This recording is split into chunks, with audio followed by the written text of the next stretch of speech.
I'm Frank Brocato. I'm the mayor of the city of Hoover, and prior to that I was a firefighter for 42 years with the city of Hoover Fire Department. So we're on the original spot of Fire Station 1, built by the volunteers back in the 60s. The city was actually incorporated in around 1967, just a very small area along Highway 31, and basically it was a parade of homes back here off of Star Lake and Deodara. And as the area grew, they did not have fire protection. Several of the members that lived in the community wanted to have their own fire protection, so they started the Hoover Volunteer Fire Department. I started here in February of 1973 as a volunteer firefighter. During that period, around 1974, the paramedic program started. There was a program that was on TV that some of the older folks would remember called Emergency. And Roy and John, they would get calls to traffic accidents, to heart attacks, to a building collapse, and fires as well. And that was such an exciting program to watch, and every young firefighter that came up during my era wanted to be one of those guys.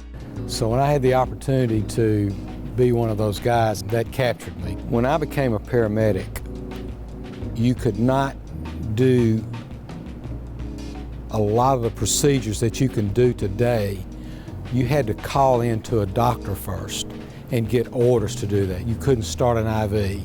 You couldn't give medication. You could not defibrillate someone that was in cardiac arrest. So we didn't have cell phones back then. Back in those days, you needed telemetry equipment. So the orange box was one of the first telemetry systems that it was a radio. And you were able to dial in or push a button, get on a frequency, if you will, and contact certain hospitals. A doctor would pick up at the other end. You would be on one end and say, Dr. Jones, this is Paramedic Brocato, this is what we have, I request permission to whatever. And they would give you permission, or they would tell you to do other things.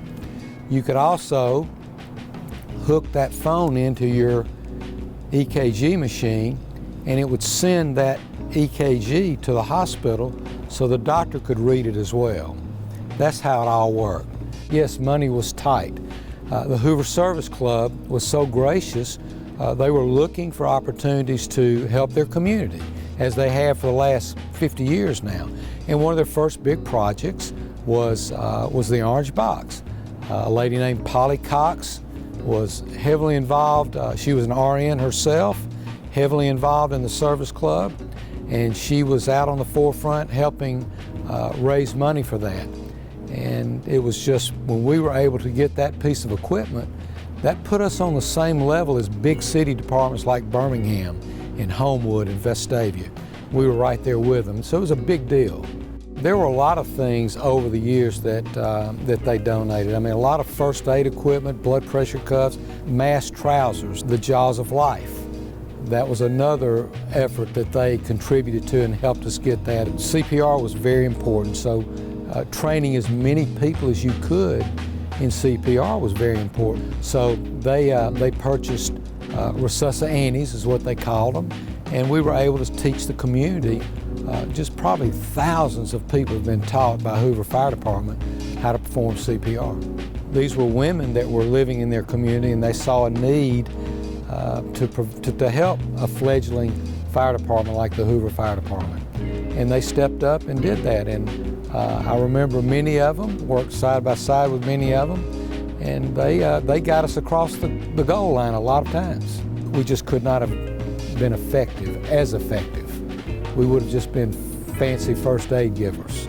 Congratulations, Hoover Service Club, for 50 years of service.